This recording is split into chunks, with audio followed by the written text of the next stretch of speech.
Hi, I'm Tina Farhat. Welcome to Her Path to Success.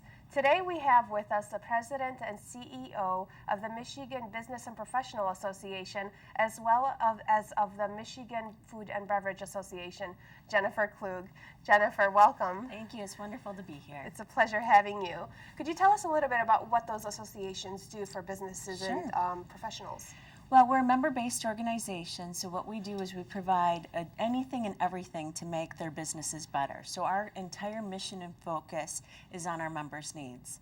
So we do that through business knowledge, we help facilitate their networking, we have financial savings for them, and new and different this year is we're helping provide information related to healthcare, and healthcare reform is a big, huge issue for our members, and we're diving into that head first. How's that coming along? It's complicated. It's going very well, actually. We have all these various different tools and services to really help someone navigate through reform. It's a very complex piece of legislation. It is. Yes. And it's going to impact almost all of our members, so that we felt it was a priority to help them through this. So. That's great. I know that the organizations themselves are very significant and a large part of the Midwest culture. Mm-hmm. You know, as a person in business, I also subscribe to the groups. Could you tell me a little bit about how you became head of these organizations? Well, I've been with the organizations for about 15 years now, full time. But a little fun is my dad started the Michigan Food and Beverage Association in 1987. And when I was in high school, I helped him out. And when I was in college, I helped him out. And then after my career in Chicago, I came back to Michigan, and it just seemed natural to go back to what I knew. And we feel so fortunate now. We have over 100 programs for our members and over 30 conferences and events that we do throughout the year. And in Michigan, our imprint is 1 out of 3 businesses that we help with our program. So we're so excited that we can have that much significance in the state. So we're proud of that. That's amazing. So tell me a little bit about some of the programs that you offer business owners. Well, one of our famous, quote unquote, famous brands is we do the 101 Best and Brightest series. So the 101 Best and Brightest Companies to Work For program started here in Metro Detroit. We do Metro Detroit's Best and Brightest Companies to Work For, but we also do West Michigan's Best and Brightest. And that was so successful, we took that throughout the country. So we also do that program in Chicago, Atlanta, Houston, and nationally. Anybody across the country can participate in those awards. So. Okay. So you're in a very unique position because you're an entrepreneur and you're helping other entrepreneurs, establish and grow their own businesses. It is.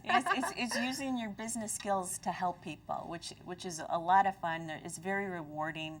At the end of the day, we have these programs such as our Women in Leadership in the Workplace Conference, where you can physically see that we're making a difference on these folks' lives and their businesses, and it's very important. So by making their businesses stronger, we make the lives of the employees that work at those businesses richer, and we make the community stronger as a whole. So we're very proud of the work that we do. Absolutely. What are some of the challenges that you've faced, within that industry? I mean, I know that you're a registered lobbyist, and everybody has their own view of what that means. That's enough right there, huh?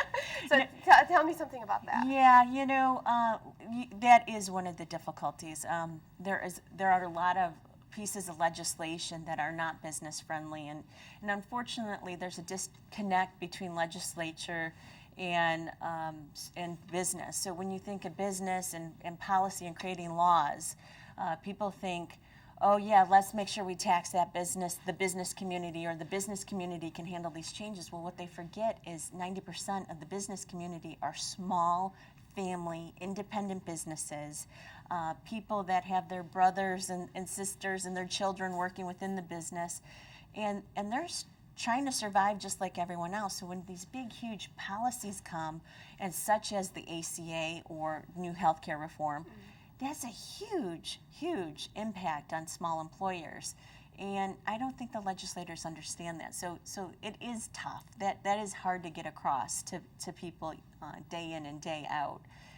So when they make these decisions that have good intentions, the problem is it negatively impacts small businesses. So that's one of the frustrations of the job.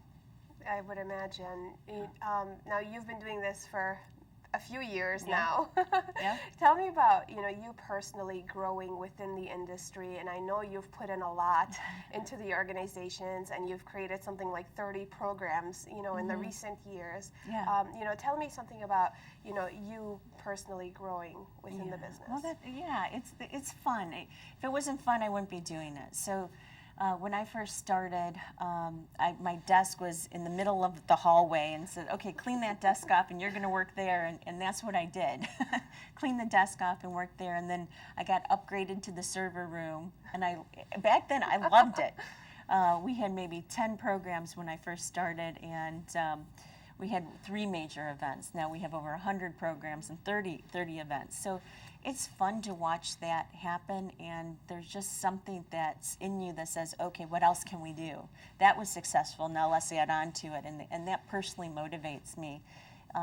So yeah, my office was in the server room. I had the 2 servers to my left. My desk was there, and there was a rack of tools behind me. I mean, it was a small office. Now we have over 30 employees. We have a nice building of our own now, and it's rewarding to see that. And when you don't limit yourself and you think big, you become big. It's wonderful. So what is, something that you're very proud of, a personal accomplishment that you've made through the associations? Oh, gosh, I think the imprint that we've made on the community with our programs, it's very hard to get our awards. It's difficult to be recognized by our organization, and to see companies strive for that and hit the mark and get that recognition that they normally would not get. There's something very uplifting about that. And I think that's some of my proudest work, is seeing what we've done in the community and how many people we've helped and truly made a difference on their return on investment and their numbers and their financial performance. By doing that, it keeps jobs and it grows jobs, and there's something rewarding in knowing that you're helping people in a very business-like way. Absolutely. Now, I also know that you head up Corp Magazine. So tell me. Side project. It's just another side project. Tell me a little bit about why, when the whole world is running away from print, you seem to have running towards it. Who in their right mind would buy a print magazine in the middle of a recession? That would be me. There was a higher purpose for us purchasing Corp. Corp was at the time a Detroit-only publication. We made it, the print publication, we made it statewide for the state of Michigan. Digitally, we made it a national publication. And so what we did is we were just not liking the tone that people were putting in the media about business. Specifically here in Detroit and here in Michigan, big bad Michigan, and look at all the negative things happening. If you go back to 2006, 7, 8, and 9, those were really rough years. So what we did is we said, okay, we're going to focus on what's going right. And it was more of a personal mission. We were so tired of hearing big bad business and look how horrible the economy is. And we were seeing positive things happening, but nobody was beating on that drum.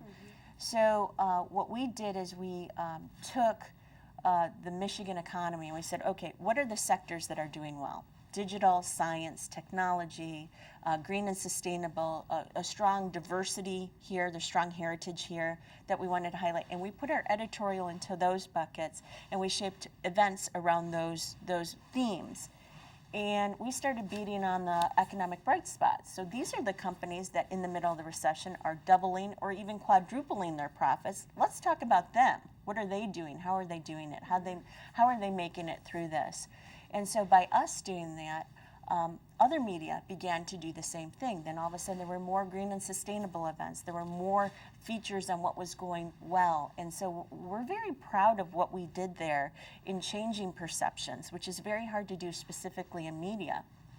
So we did that, and we grew it onto an online presence, and we grew it on a national presence, and we're very proud of that. Absolutely, just taking a hold of the dialogue and contributing to it. Yeah. So if you read the media now, compared to 4 years ago, you're going to see more features, more things going right. The more, wow, look at what this entrepreneur did to improve the region. There's a more positive spin on things than there was 5 years ago, and we're very proud of our role in that. That's certainly true. Yeah. Absolutely. Thanks. Tell me a little bit about, I know that you're now working to expand the business, and you're going to use, a lot of your lessons learned, in doing that. Your 101 Brightest, that's already going on in many of the major cities in the Midwest. So how are you going to, interpret, that model that you've set up here to the rest of the nation? Yeah, well, we have two event pilots that happened a couple years ago. We have the 101 Best and Brightest Sustainable Companies. So that's an awards program that recognizes companies that have green initiatives. What are we doing to be better citizens of the world, so to speak? So that has gone on. And then we have the 101 Best and Brightest in Wellness. So those are the companies that are focusing on health and wellness. And what are you doing to make the lives of your employees richer and healthier? So specifically for the employees and not for their customer base? Well, it can be for the customer base too. So what we're doing there is what we did is we got a group of community leaders together. And our focus is how do we attack obesity and stress and anxiety, because that's the root of a lot of problems right now in our return on investment as employers and as society. Healthcare costs are going up. What are we going to do about it, right? So we focused on wellness, but we wanted to reach the family unit. So this is very different than our other programs. So how we are addressing wellness is we're looking at schools. We're recognizing schools for superior wellness initiatives. Okay. We're looking at faith-based organizations. So religious groups, religious organizations that are helping people become healthier and live healthier lifestyles, and we're also looking at employers. So it's really a community approach that we're taking. And this program, we are also offering this designation nationally as well. Wow. Okay, well, it's definitely looking to the future, especially when we take a look at exactly what you were talking about, the statistics based on health and wellness, of the general populace. It's great, though, that you are working, with kids. Yes. Because that really is key. If you start young, hopefully they'll form great habits. There's some amazing things going on. The event that we're having here in Michigan, we're going to be having the youth come in and do what's called an instant recess. They're going to teach the adults what they do at school. So, we sit at our desks and we work, or we get caught up in our work and we don't eat right and take the right breaks. Well, several schools out there have this wonderful initiative where they take recesses, instant recesses during the school day. And some employers do this well, where they blast music over the intercom and everyone moves for a few minutes and then they go back to work. Little things like that can really add up. They do. Now, Jennifer, tell me, you've been at this for a long time. You've attended some wonderful schools, had a wonderful education. It looks like you have a supportive family. I do. Give me an example of maybe a bad piece of advice that you've received, whether or not you've followed it.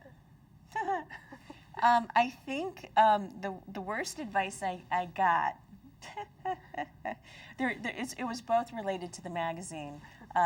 Somebody had told me, you will never be successful focusing on the positive in the media world. Yeah, that irritated me a little bit. So of course I wanted to prove them wrong. And then after we purchased the magazine, there were some friends of mine, business colleagues of mine, that said, "What the heck are you doing? You got to get out of this. What are you doing?" Well, I wanted to prove them wrong too. So whenever I hear that bad advice, I really like to say, "Okay, watch, and, so you and just see do what it. see what happens." So what's the next step? What are you launching? Well, we'd like to continue to expand the 101 Best and Brightest series in the various different fields. We're looking at expanding Healthcare Reform Connect.